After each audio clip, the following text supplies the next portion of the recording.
Good afternoon, good evening, or good morning, depending on where you are in this world, and welcome to today's DevOps.com webinar.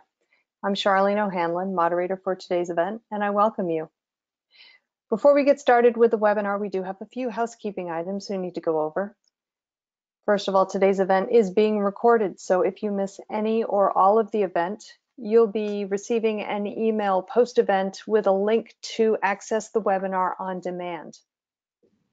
And we are asking questions, well, we are taking questions from the audience. So if you have a question to ask either of our panelists today, just use your GoToWebinar control panel, submit your question, and we'll take probably about 10 minutes near the end of the webinar and go over the audience questions. Okay, with that, we'll go ahead and dive right on in to today's webinar, How to Automate Application Security and Keep Up with Modern CI/CD. Our speakers today are Chetan Kaneki, founder and CTO of Shift Left, and Eitan Lightstone, VP of Product Design at Shift Left. Welcome, gentlemen. Thank you for joining me today. Thank you very much. And again, very good morning, afternoon, and evening to participants worldwide. My name is Chetan Kaneki, and for the next hour, we're essentially going to speak of how to automate application security and keep up with modern CI/CD, which stands for continuous integration and continuous deployment. So before we commence, I want to put forth the agenda for the next hour. The first topic that we'll touch on is elements of modern CI/CD. The next topic following would be traditional application securities, issues with modern CI/CD. Thereafter, we'll speak of the modern security challenges when fitted into the CI/CD realm. Following that, we'll speak of requirements for application security and what needs to be the necessary functions for automating application security. And towards the end, we will demo Shift Left and help you understand how automation can work in continuous CI/CD. Following the demo, we will provide a 15-minute slot for questions and answers. So feel free to ask any questions. So let's start by understanding what do we mean by modern continuous integration and continuous deployment, which stands for CI and CD. The notion of continuous means automation, meaning as you define series of steps, each step is automated and influences the next step. The other point is agile development, meaning as you develop at high velocity, you should be able to ascertain feedback at each step. The other is build faster and fail faster, which essentially means that you are able to touch your customer, ascertain feedback in continuous cycles, and thereafter address new features or any issues that lie in the prior version and deploy a new version in order to fulfill your customer's needs. And last but not least, cloud and hybrid deployments. This is key simply because the entire world is migrating from private data centers to the cloud, and this migration provides an automation function.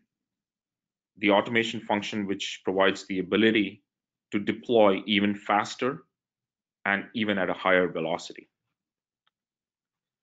So let's speak of why the cost of traditional security fitting into this modern CI/CD is too high. I want to draw your attention to the left side of this presentation, which focuses on the realm of development and testing. All of our engineers write software. This software is checked into a source code management system, thereafter deployed into a test and harness suite. Note that this process is continuous, and upon passing necessary test cases, then the software is deployed into production. The instruments that we use today to measure the security efficacy in our dev and test environment are SAST, which expands to Software Application Security Testing, DAST, which expands to dynamic application security testing, and last but not least, software composition analysis, which is SCA, depicted in the screen. Note that these instruments are applied upon software that is measured firstly in its non-operational state, meaning when engineers check in code to your software configuration management system, or SCM, like GitHub, Git, or GitLab, the first instrument that measures security efficiency is SAST and SCA. SAST, which is static code analysis, is assessing your application and discovering potential vulnerabilities that might lie in your application. Note that when this instrument is applied upon your source code, it is measuring it in its non-operational state. So the consequence of measuring something in its non-operational state is it's going to yield plenty of false positives. And this, as a function, has a very high operational cost, because you would need an individual to identify what is true positive from false positive, mute the false positive, and then pay attention and prioritize the true positives. Because of the high false positives, the distrust begins to essentially manifest between security and engineering. Because for security, they want most of the issues triaged and addressed. For engineering, they want to deploy their software at high velocity to serve their customer needs. Now, as far as software composition analysis is concerned, your software is composed of custom code serving your customers' needs, along with it, open source software and the open source framework upon which it is deployed.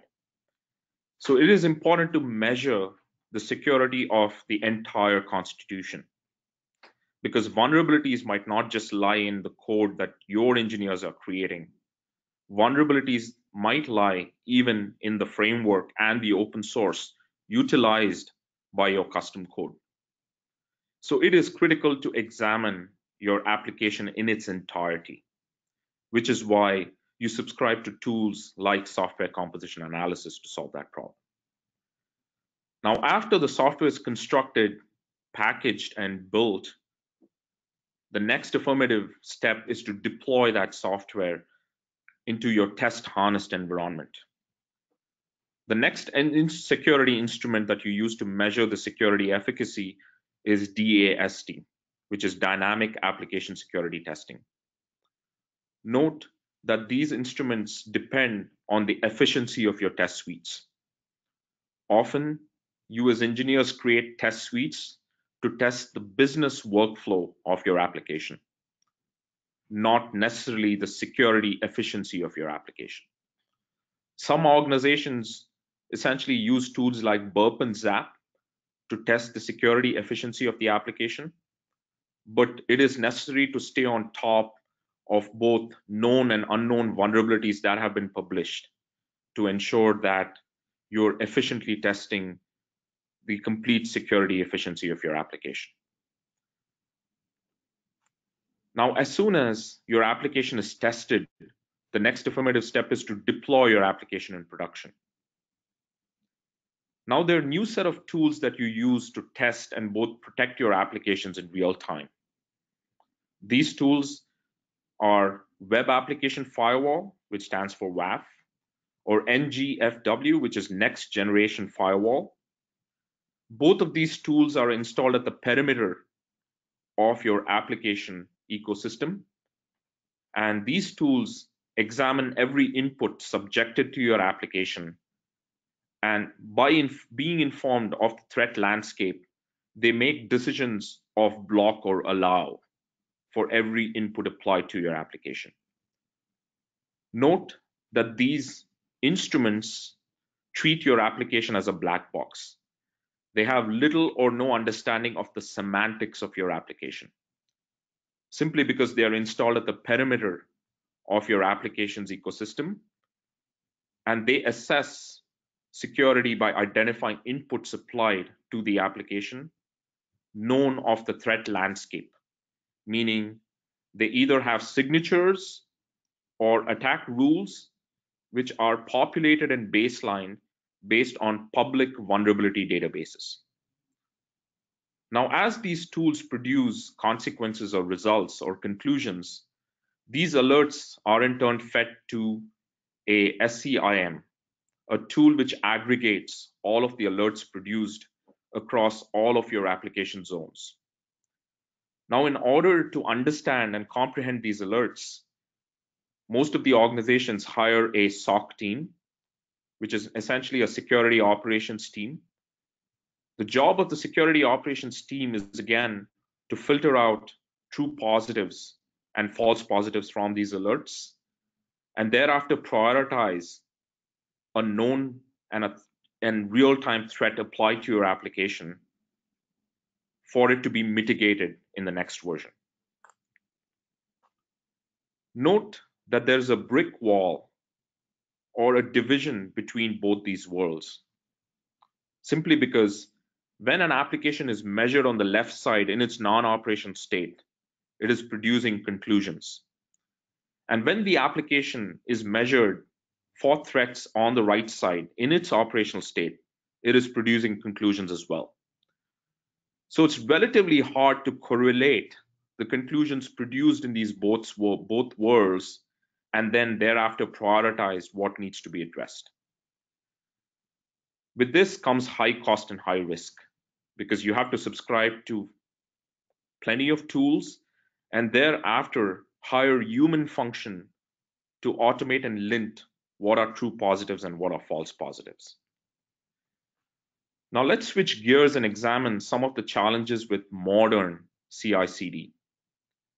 The challenges with modern CI/CD is faster release cycles, high velocity deployments, more than once per day, per week, or per month. Deconstruction of monolithic applications to microservices architecture. Now, the problem is shifted from one large application to one or more small applications with microservices. But the advantages outweigh the disadvantages with microservices, because each service can independently be updated and essentially feature parity increased as well. Now, with the expanse of microservices, your application becomes the new perimeter. Your perimeter is no longer your zone in your data center or your DMZ in your data center. It is your application. And last but not least, compliance regulations have to apply across the entire domain, because every application in some way, shape, or form is dealing with data. Either an application is creating data, updating data, transforming, or deleting data. So when compliance is measured, it is important to measure compliance across all the microservices. So based on these challenges, what are the requirements from a security standpoint? The first is comprehensive continuous security, meaning security should be a function and an accelerant to the continuous deployment process. Security should not decelerate the deployment velocity. The second is operational efficiency.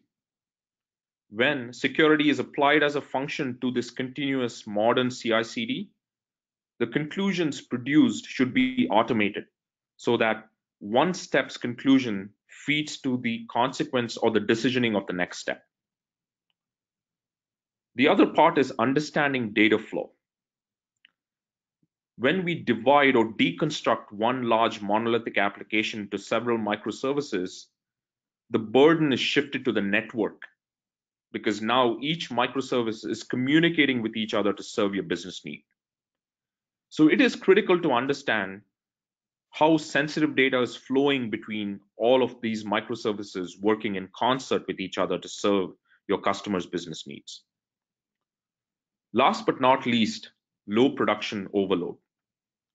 When you deploy your application, the most important thing is latency and throughput, because you would want to serve your customers' business needs without impacting latency and throughput. So if security becomes a function of modern CI/CD, it should behave as such that it does not cause any overhead or impact the latency of your application.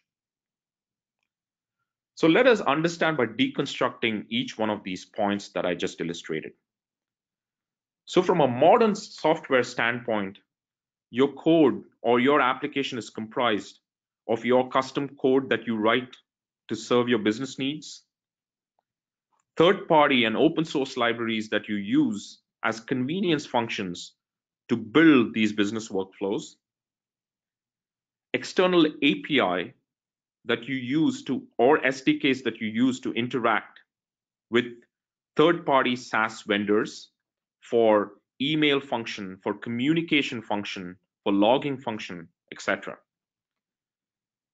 Now, when we measure the constitution or the combination of all of these constructs, we'd have to understand the known vulnerabilities that exist in the system, which is caused either by virtue of your custom code that you create to serve your customers' business needs, or any open source library that you're bringing along into this constitution that already has a published known vulnerability, or potentially a vulnerability that might lie in a third-party SaaS SDK that you are using, or in the communication paradigm that is established between your application and the third party.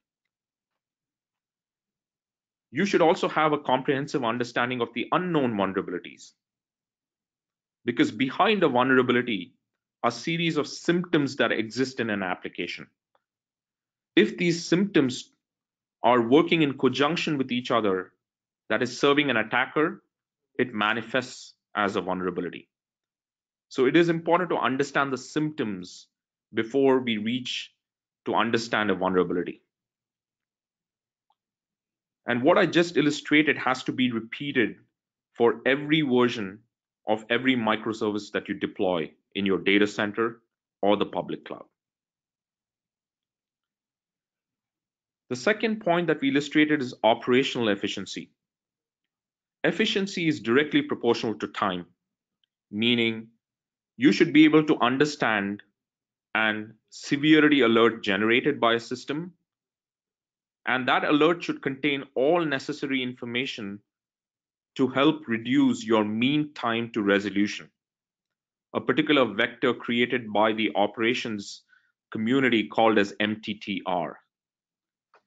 Now, if that alert has all the necessary information that serves the purpose both of the operational staff and the engineers, it would help to address and resolve the issue at the fastest pace. Also, the system should generate low false positives, meaning neither code analysis nor WAF in its independent state can solve for this, because both these systems are producing very large volume of alerts, and these alerts have to be linted to identify and thereafter correlated by a human and thereafter prioritized. So this negative side effect should be considerably reduced in order to make your system operationally efficient.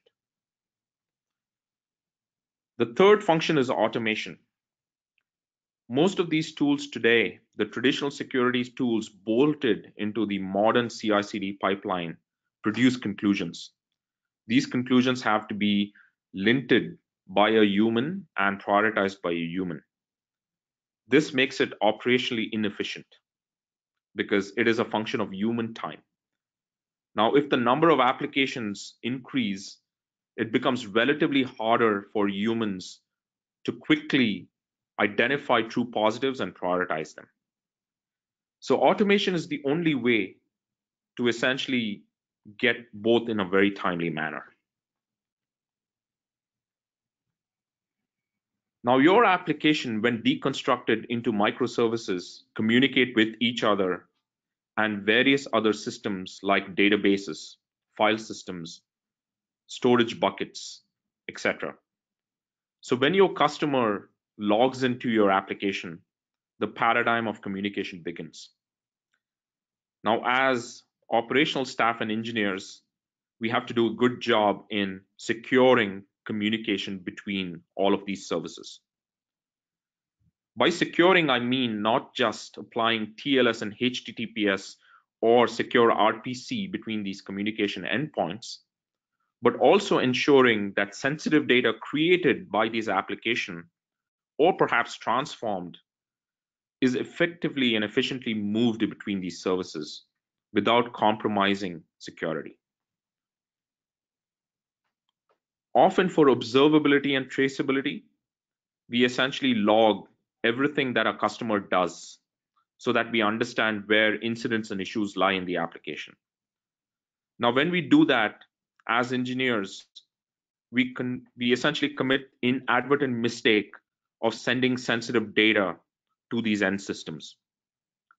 Now, when these sensitive data elements are sent to a logging vendor and the dashboard is available for operational staff to observe and triage, we are exposing critical and sensitive customer data. Now, it is critically important for us to identify how not to do this, meaning any data sent to third-party vendors should be either encrypted, obfuscated, or redacted. Likewise, in the world of SaaS, we use various third-party vendors like Mixpanel, Salesforce, Google Analytics to serve necessary business workflow needs. Likewise, we should monitor that critical customer data should not leave the crevice of our application perimeter to these third-party vendors. If we do, then we are in violation of various compliances like PCI DSS, GDPR, SOC 1, SOC 2, etc. Last but not least, production overhead is critical, like I illustrated prior. Performance, which is request throughput and latency, should not be impacted when security function is integrated into the continuous CI/CD motion. Security should not degrade the experience of our consumers because engagement and retention are critical functions in the world of SaaS. So what are the three AppSec approaches that we use today? And let's speak of them before we identify what is a convenient way of solving this problem. The three approaches that we use and illustrated in the past few slides are source code analysis, threat reactive monitoring, and inside-out security. So let's speak of static code analysis. From a standpoint of comprehensive continuous security, static code analysis understands both syntax and semantics of your application because it is applied on source code so that it understands your construction of your application. There is no production protection because it is not deployed in your production system in runtime. There is no feedback between dev and prod because all the conclusions generated by static code analysis are conclusions generated by measuring your application in its non-operational state. Now, as far as it being operational efficient, it is notorious for false positives because it's very hard to understand the constitution of an application from an input standpoint. Because when you measure an application in its non-operational state, there is no input applied to it. So the system is simulating, and by virtue of simulation, plenty of false positives are generated. In terms of understanding data flows, it is medium or weak because at best during static code analysis, we can classify sensitive data, but most of the data flow and sensitive data classification is based on patterns and not on semantics. Static code analysis has low or no production overhead because they integrate into your CI/CD system either during your build time or your pre-build time. So all results are generated during your development in your test cycles, not during production deployments. So let us examine threat reactive, which is as you deploy your application in production, you have instruments like WAF and RASP, which is protecting the boundaries of your application. Both these systems either use two techniques. One technique is they baseline the attack semantics by examining the threat landscape. There are various published vulnerabilities in databases like CVE, NIST, MITRE, or MITRE.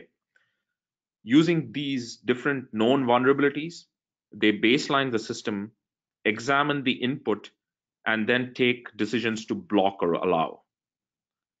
Or in cases of RASP, they begin to model the standard, the normal behavior of your application. And if an attacker begins to interact with your application based on the model which defines normal behavior, they go ahead and raise an alert to give you a sense of an attacker trying to interact with your application. Again, in terms of operational efficiency, both of these systems are notorious for false positives because they treat your application as a black box. They have little or no understanding of syntax and semantics. In terms of automation, both these systems require significant amount of manual tuning because every time new threats are identified, either by virtue of being a zero-day or unknown vulnerability, rules have to be created, or perhaps signatures have to be created, baseline into these databases so that new protection semantics are applied at the perimeter to protect your application. Now, in terms of understanding data flows, given that these systems are installed at the edge of your application domain, they only understand inputs applied to your application domain. Now, if your application is communicating with each other by virtue of microservice communication, they have little or no visibility or understanding of that communication. And last but not least, production overhead. WAF is installed as a proxy at the edge. So there is a significant or lesser significant overhead as compared to RASP because inputs are examined to make a decision of whether it's malicious or not malicious. And if it is not, it is forwarded. If it is malicious, it's blocked. From a RASP perspective, there is heavy overhead because RASP is essentially enveloping your entire application, monitoring every flow that is triggered upon your application, and thereafter monitoring every input applied on each flow. Now let us speak of how we can effectively take the strengths of both these worlds, integrate them, and bring continuous function to security. The notion of first understanding source code, we have to essentially take into consideration how companies like Google and Facebook treat social data. Both of these companies create graphs to represent connections between entities. So as source code is examined, there are actually intrinsic connections between functions because each function calls each other within a source code to serve a certain business need. Data participates in these flows, and all these flows have a source where they receive inputs and sinks where they interact with data with communication devices like databases, file systems, and other microservices. So in a sense, when we essentially scope out, your application is a constitution of a semantic graph. So if this graph is extracted and effectively represented, then from this graph, we can apply various attack detection templates. Think of these attack detection templates as symptoms that lead to a vulnerability to be taken advantage of and exploited by an attacker. By virtue of querying this semantic graph, we can essentially construct a DNA This DNA is a configuration file that describes the security posture for every version of every microservice of your application. Given that this DNA is almost like a configuration file, it serves the purpose of an automation function.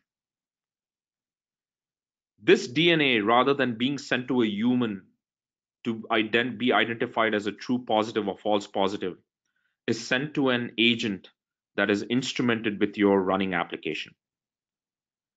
This agent baselines itself with this DNA as the application runs, and then begins to monitor only portions of your application that are deemed as exploitable or vulnerable.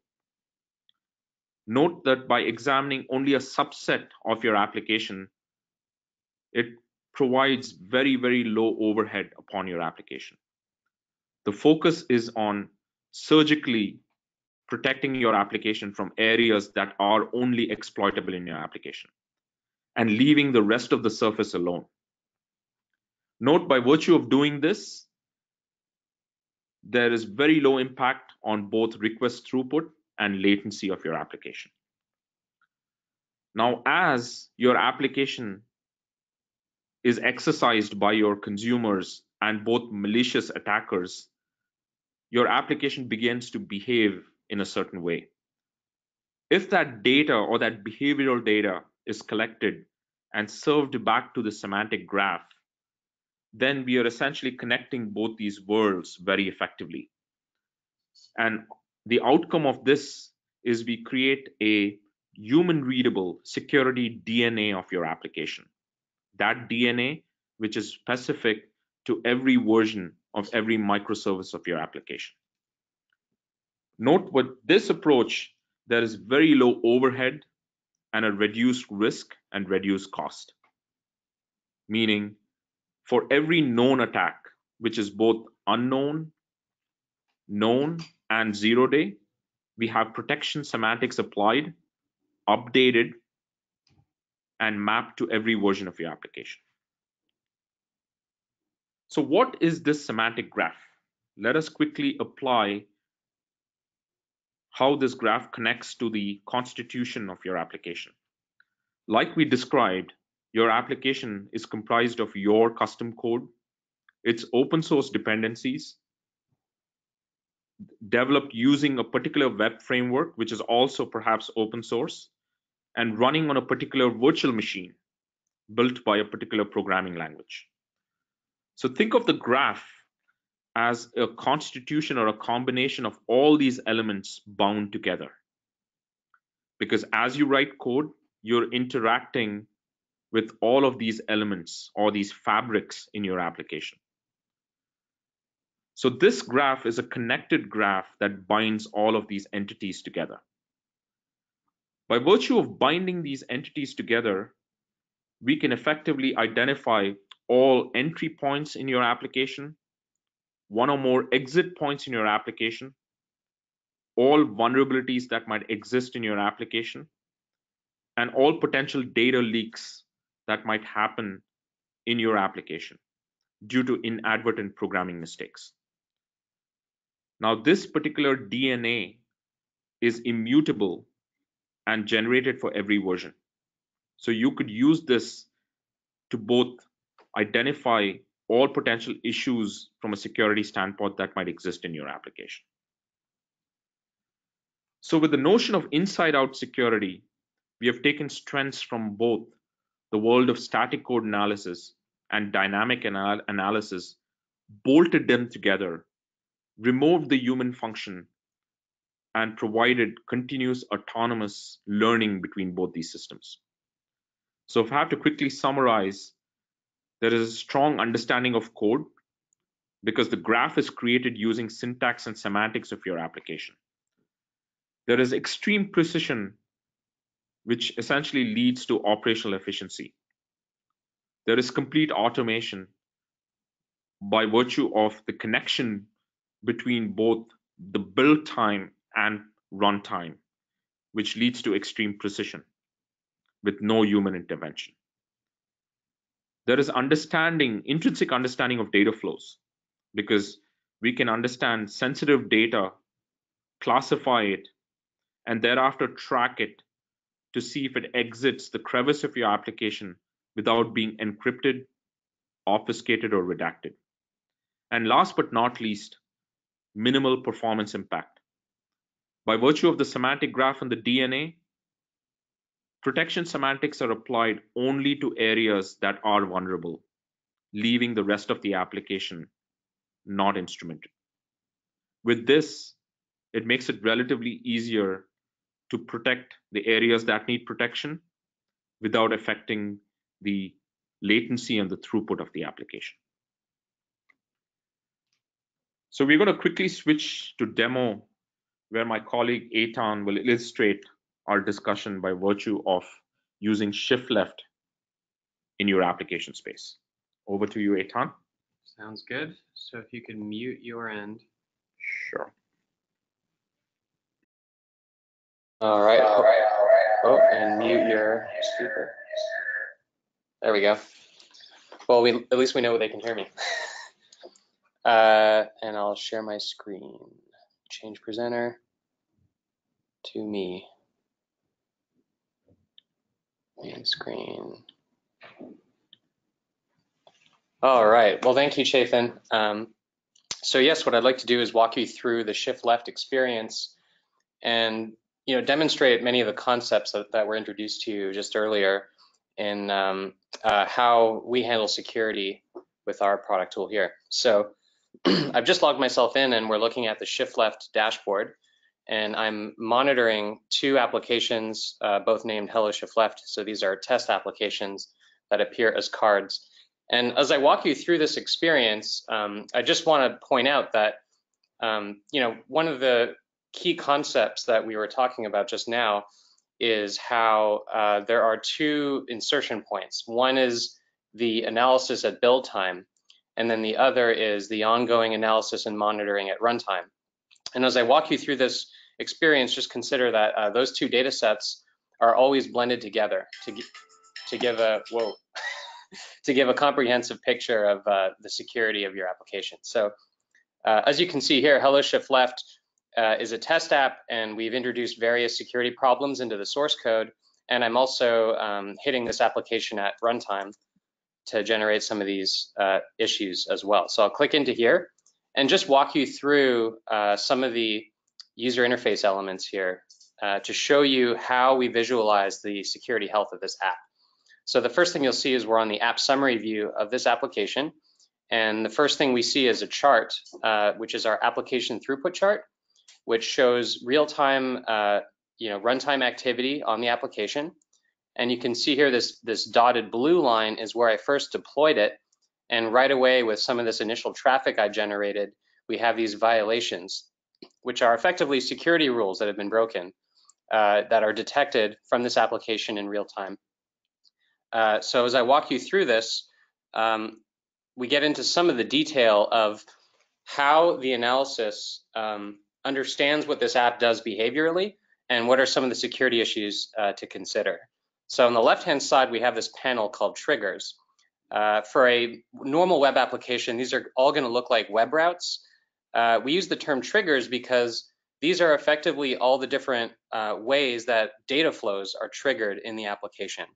And one thing that we explained just earlier is this sort of fundamental way that the shift left analysis understands an application is through all of the data flows that it picks up from the build time analysis. And then we watch those data flows in production. And pretty much all security issues come down to an insecure data flow, or a data flow that's doing something inappropriate with sensitive data. So on the triggers here, we can click on any of these and it will filter the whole experience down to this particular endpoint and what are the security issues that we want to pay attention to related to this customer/ID URL that you can hit on the application. And so as I filtered it down, we get a reduced view and just see the data destinations for this endpoint. So the right-hand panel is showing what data categories we've detected as leaking out to different data destinations. In some cases, these aren't leaks. So you get a comprehensive picture of all data flows just with this one panel. In the middle, we're showing violations by OWASP. So this is what we've detected in terms of security issues that are, data leaks, injection vulnerabilities, cross-site scripting vulnerabilities, and we're showing it by these standard categories.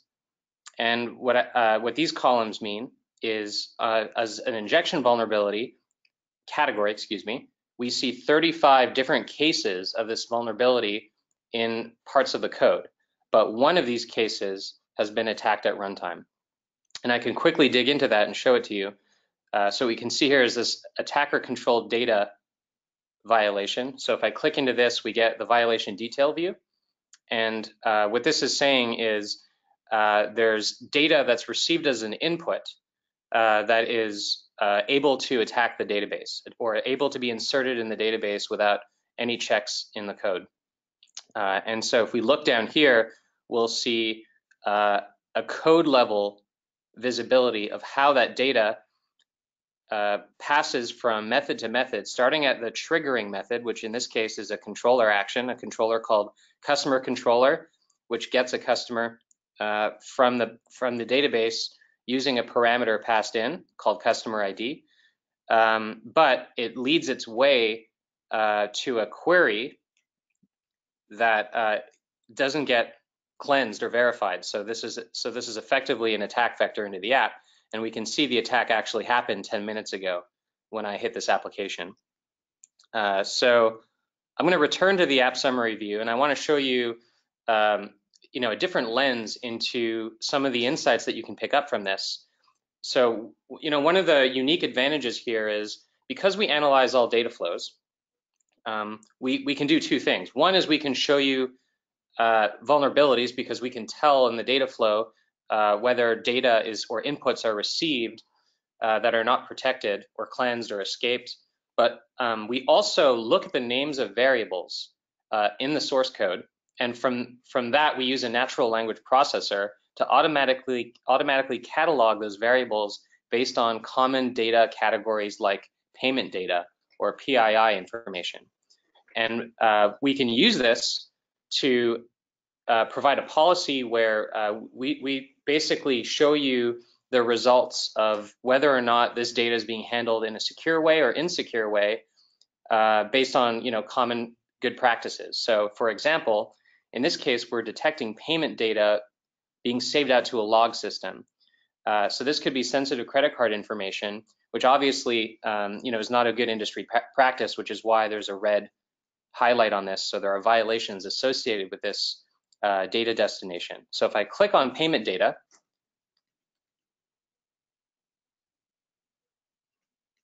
what it does is it introduces, again, just like before, filters to this experience where now we're limiting our view of the application by data going out to the log system and data cataloged as payment data. And so now what we see on the left here are triggers or endpoints of this application that are handling payment data that is being saved to the log. And on the right-hand side, we're seeing now variable level details of what information is being saved out to the log more specifically. And so you can see that these are named based on Java variables because this is a Java application. So you're starting to get a little bit of that code level visibility here. And so I see here something called account number being saved out to the log. So I'm going to click on that. And this is a data flow detail view. This is the sort of deepest depth that you can get to in this analysis. So if I expand this, just like where I showed you the that violation earlier, that was an injection vulnerability. Here, we're showing you that same sort of view, except it's not really encased in a violation. But the way I've drilled down just reveals the exact data flow for this particular piece of data, a variable in Java called account number that we've detected as sensitive and categorized as payment data. And we can see it was triggered by this piece of code. The variable was named this way, and then it's passed from method to method until at the bottom you see saved by logger. So this is the logging system that we've detected as a common logging library and it receives account number as param1 and being saved out. So this is pretty interesting because what we started showing you is an operational lens. So if you go to the app summary view or the app dashboard, it's a real-time dashboard. It's a high-level perspective on the health of the application from a security standpoint. But then when we get to this depth, this is more of a developer level view. So I could easily cut and paste this into a Jira ticket or a GitHub ticket and file this so that a developer can go fix the security issue. Meanwhile, operationally, I want to do something maybe to mitigate this while we're waiting for the fix to happen. And so you have the freedom to make these decisions. You can let certain security issues just sort of linger in production if you don't feel they're exceptionally high risk and still file the ticket, or you can mitigate it right away. And so there's a little bit of that workflow built into the violation system. So what I just did was clicked on the alert bell here in the top navigation, which is sort of another view into the overall security across the whole org. Of course, our org just has 2 applications called Hello Shift Left, and we're looking at all generated alerts. And if I toggle this over to violations, and so maybe one concept I should point out is a violation is when a security rule has been broken and it's considered a bad thing. And bad things are either sort of informational, blue, yellow, problematic, or red, very problematic. And you can kind of configure what these severities mean to you. And so these violations are then bundled into an alert for the purpose of notifying whoever needs to be notified. Of course, you don't have to go through an alert to look at them. If you click on violations, you just look at a long list of violations across all applications, and you can then filter this based on what you're looking for. But there's some basic workflow capabilities here where once I click into a violation, in fact, see if I can find one that had that runtime incident. There we go. So if I pick one that has both a the code problem, but also we're seeing the issue at runtime as well, you can assign these to different people, or you can mark them as fixed. Or on the runtime side, perhaps I've assigned it and the developer will take a little while to fix the issue. I can still mitigate it and declare it mitigated here by clicking this in production. So it's got some basic workflow capabilities as you sort of tackle these security issues and sort of make assessments for yourself about what is the risk versus reward of scrambling to fix this right away, or is it not a huge concern based on what this application is supposed to do, or how exposed is this particular application to the outside world. So that concludes my walkthrough of the shift left experience.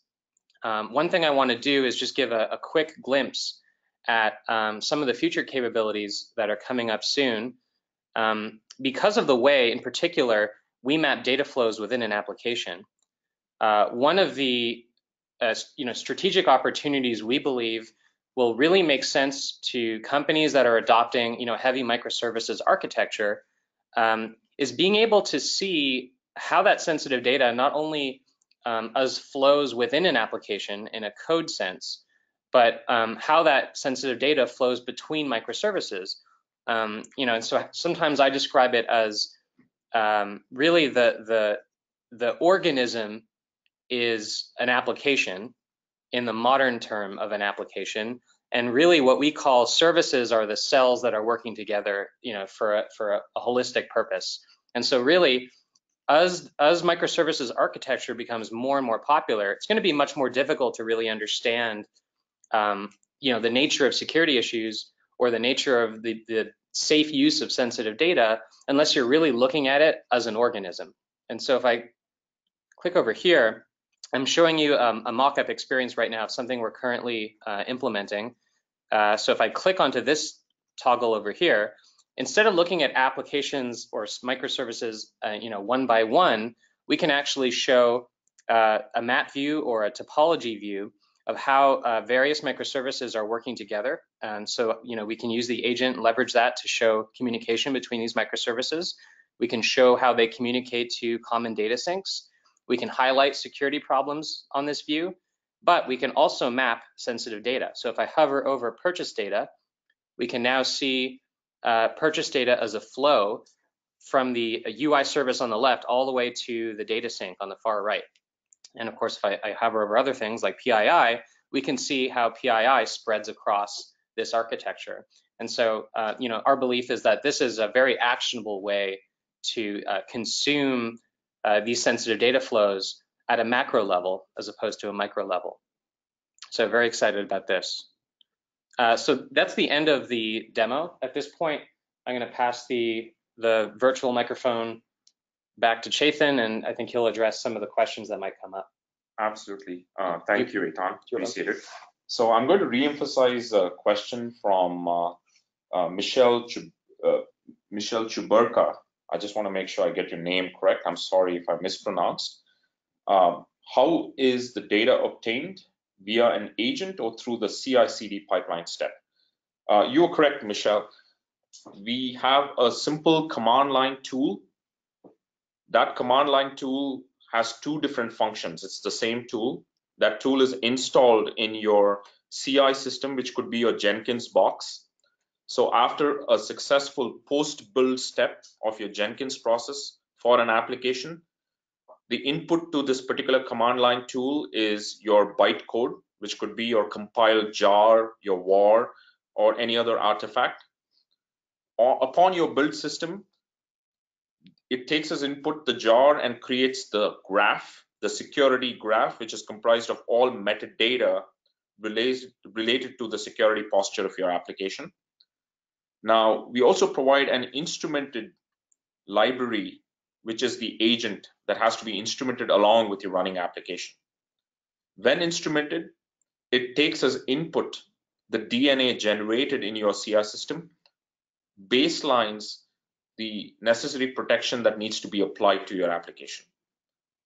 Thereafter, as your application runs, upon only the vulnerable paths that we have identified using the DNA file, we would examine the inputs. And if a potential attack is applied on the path, we can raise a P00 alert and also block that particular attack from proceeding further. Now, along with just both observing and blocking, we also observe for certain metrics. These metrics are the number of times a particular web route has been called.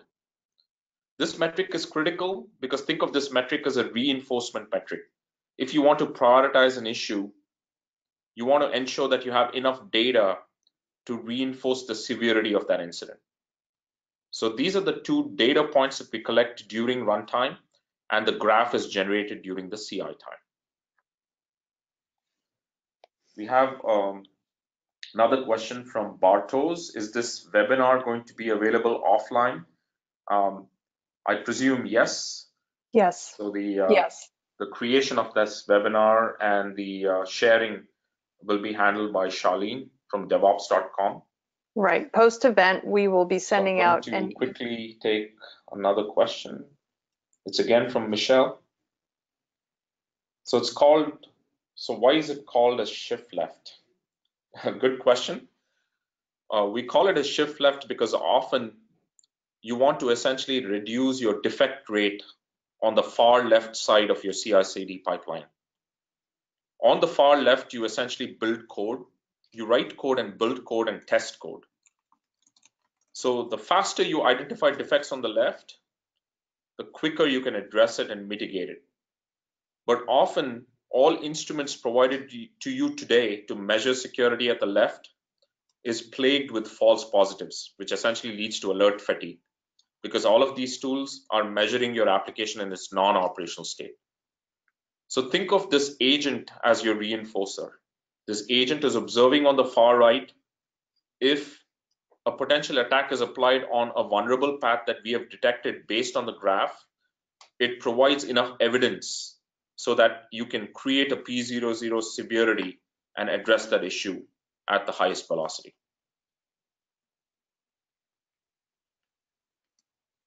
So what code bases are supported? At the moment, we support Java and .NET, which is C#, but in the roadmap, we'll essentially be supporting Golang, JavaScript, and Python very soon as well.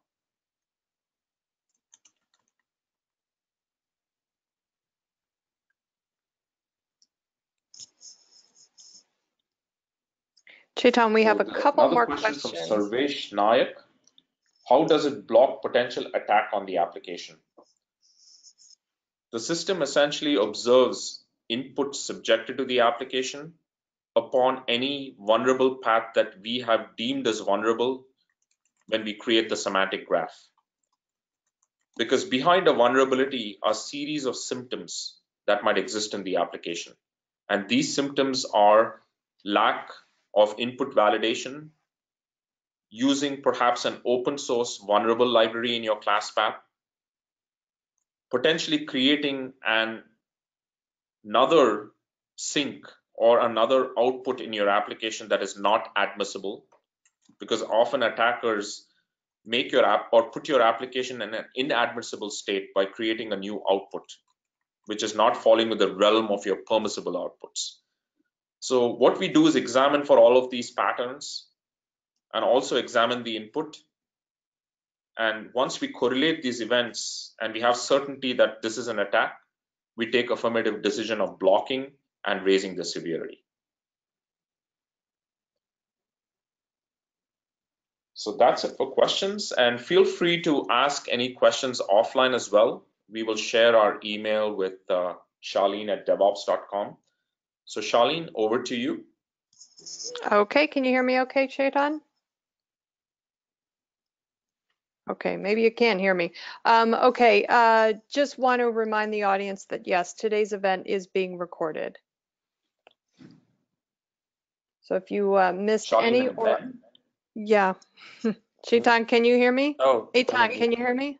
yeah, sorry, I was on mute. Okay. Okay. All right. Well, that would explain it. Yes. As I was saying, today's event is being recorded. So if you missed any or all of the event, please know that you will be receiving an email post-event with a link to the webinar on demand.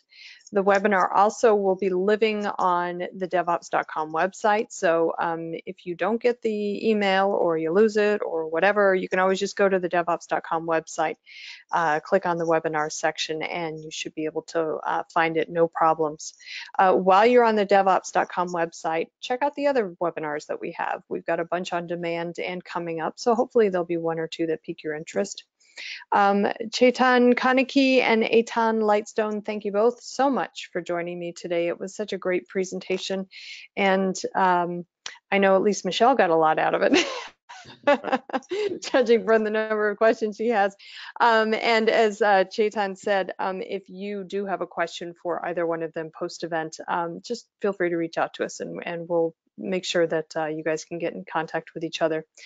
Again, my name is Charlene O'Hanlon. I am the moderator for the event, and I thank you all for joining me today. Have a great day. Thank you very much. Thank you. Bye-bye. Thank you.